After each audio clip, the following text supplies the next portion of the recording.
Hello world of YouTube, welcome to another Top 11 of the Year list. This is my list for my Top 11 free mixtapes / free albums of the year. And this was, some of these albums were the specific reason I made these lists, some of these extra lists, because I wanted to talk about some of these releases, but I couldn't, I didn't want to take off much more off my albums of the year list, so I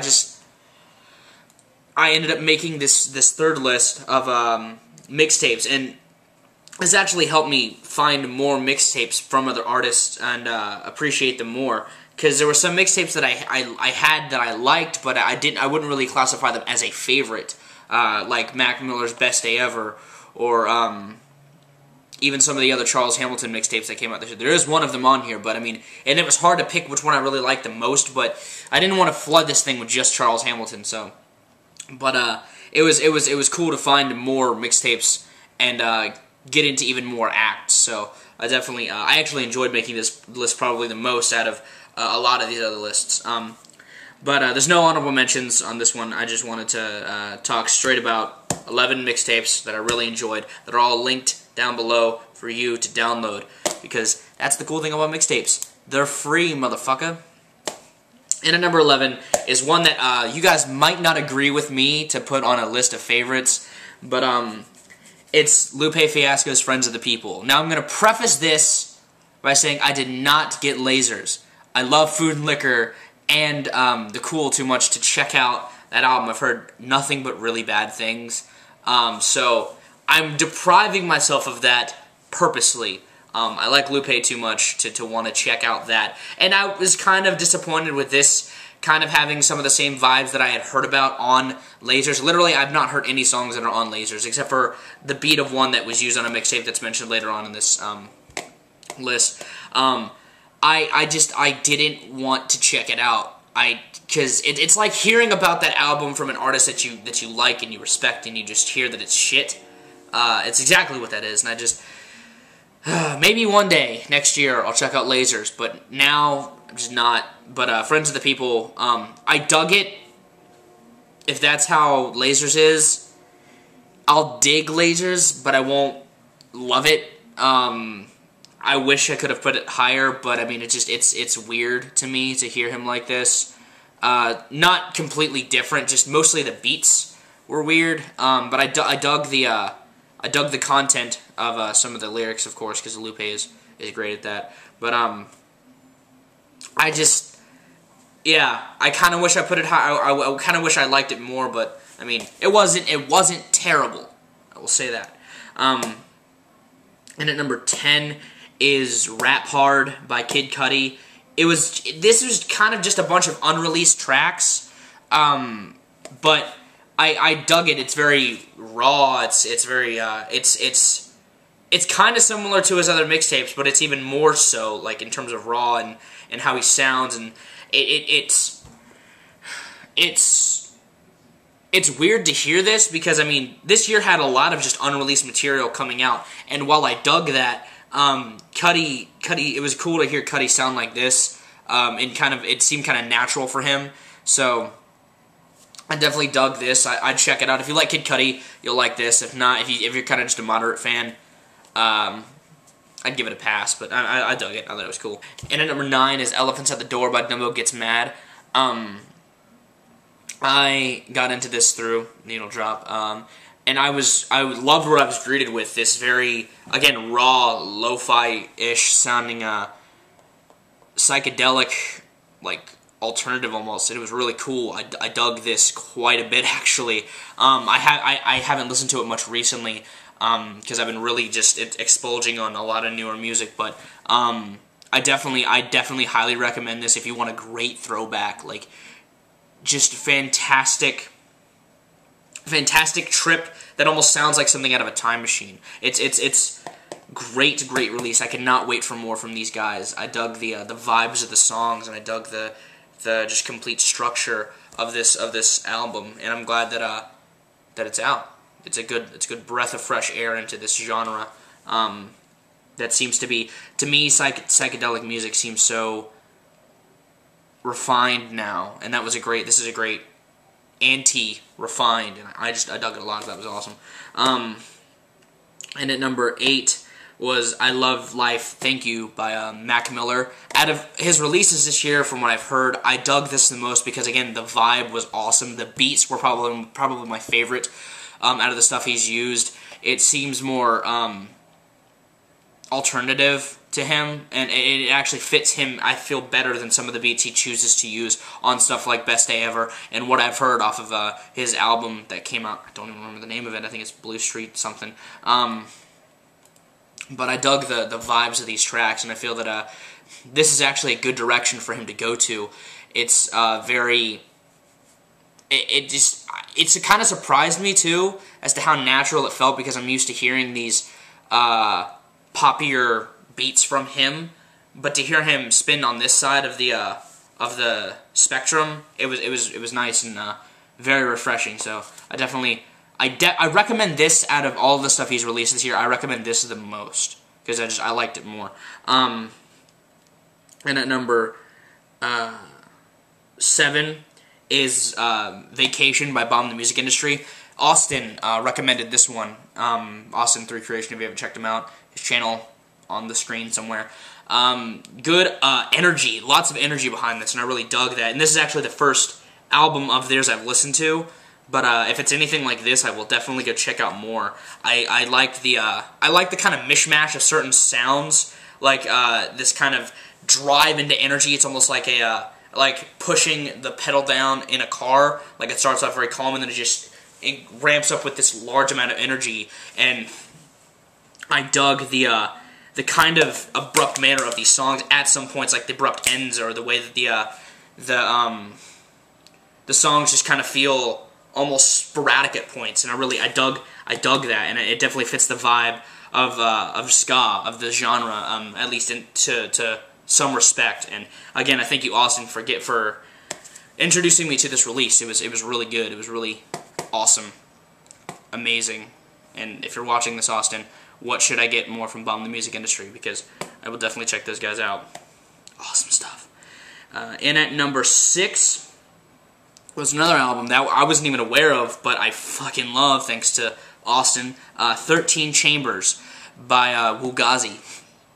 It's a mashup album, Fugazi and Wu-Tang, and I'm not much of a Fugazi fan. I don't really know much of their material, but I love me some Wu-Tang, and it was cool to hear them over this this different genre of music, and I dug the way that it kind of reinterpreted some of these songs. And I like the fact that it was just different. Like I don't really know of that many mashup albums that came out this year, and it's nice to see that it could still be done this well. Like it's not as crazy as some of the artists that I've known to be popularized in recent years, like Girl Talk. Who I like Girl Talk. No, don't get me wrong. But I mean, he does so many things. He's like it's like a blender of mashups, and this is just kind of two things brought together and made something new. And I liked that about this. I thought that it was really. I thought that it really brought back the initial vibe of mashup. So great job on that release. And at number 5 is another mixtape that really blew up on a lot of the blogs that I follow, and that's a Triple X by Danny Brown, or 30 by Danny Brown. And at first, I couldn't really get through this release, and mostly because of his voice. I couldn't really take him seriously. I kind of laughed a few times, but the more I listened to it and the more I really delved into this release, I started to love it more and more. And I'm sure if I continue to listen to it, as I continue to listen to it, I'll still find more that I love about it, because there's a lot on this release. There's a lot going on in each song. There's a lot of different things just throughout the mixtape in general, and I think that his flow is actually really impressive.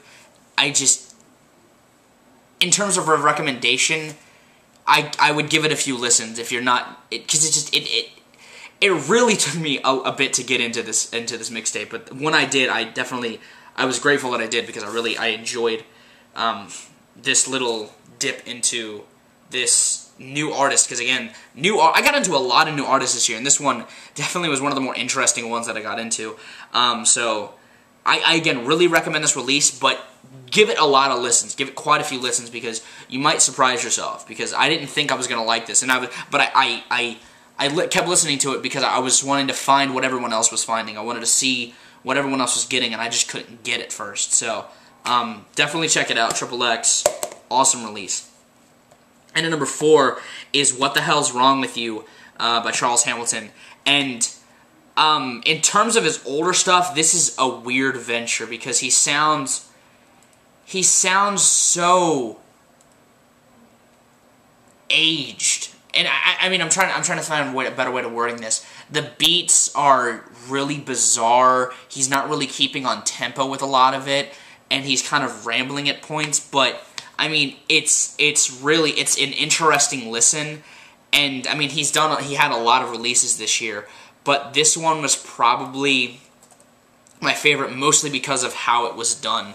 I mean, he had a System of a Down sample on here, and the opening with the Cranberries zombie sample on the beat really was just it was weird. It was even for him it was just bizarre. He seems kind of past playful on some of these tracks, and it's just a weird listen. It was a weird listen for me at first, but I still really recommend it, especially if you love Charles Hamilton, because this year it was weird. But in comparison to another release that I'll talk about in another video. So "What the Hell's Wrong with You?" Number 4, definitely a strange listen. And at number 3 was Watsky's "A New Kind of Sexy." I was really anticipating this release. I was stoked for what I was hearing. I liked his Pumped Up Kicks remix, and there's a lot of interesting things that he's rapping over on this, even more so than his last mixtape. I mean, he raps over justice. He raps over what I just said, Pumped Up Kicks, Foster the People. Why did I forget that? He's rapping over Diddy on the last track. I mean, he's doing some interesting things, and he's also keeping with his vibe, his style, his sound. It's just more Watsky that I love. There's some really funny points on here, like a Pauly Shore, "Saw My Penis." It's a weird point on the album on tracks like that, but it's still funny. It's a comedic track. It's him dipping into more comedy, the style that he does, and I really enjoyed this. I'd recommend this again, highly. I mean, these top 3 I recommend like miles above the rest, just because I really love these releases. So yeah, Watsky's doing more of what he does best, and that's why number 3. Number 2, "Return of Forever" by Big Crit.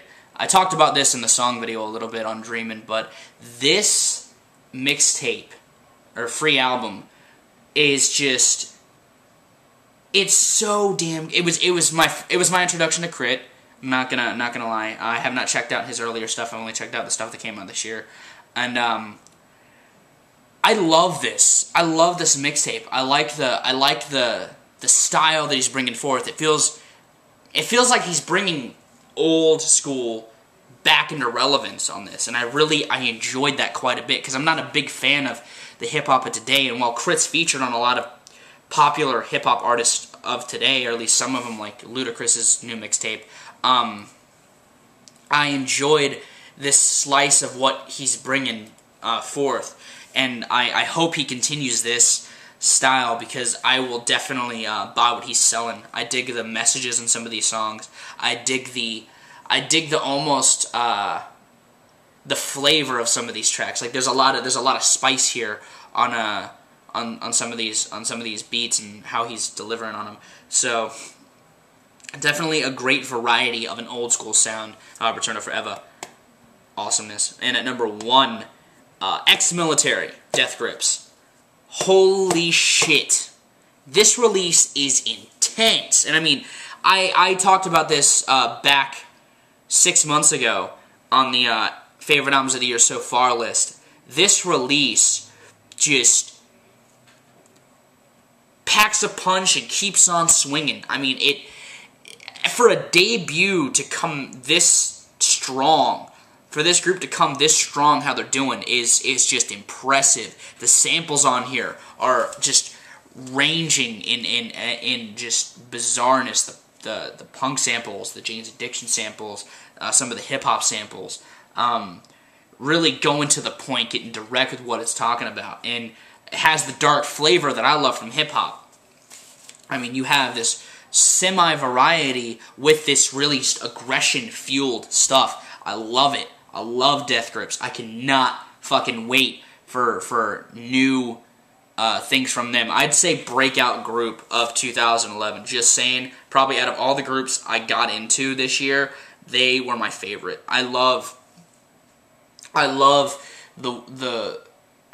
just the style. I want more of this. Like, I love hip hop. I love a lot more of the chill stuff, but I mean, this is the hip hop that I fiend for sometimes, and I really fiend for Ex-Military. Like, after hearing it, I couldn't stop listening to it. It was so addictive, and this just could be because I'm a metalhead. If you're a metalhead, you might actually like this hip hop release. It's angry, it's furious, and it's awesome. I mean, I couldn't get enough. Like I said, I couldn't get enough of this, and I fucking love this release. Definitely the best hip hop record of the year.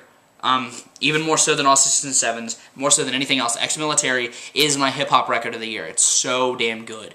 Yeah, those are my 11. Hopefully you enjoyed this. Maybe you agree with me, maybe you don't, but it's my list. You guys have good days, life situations. I will see you another day.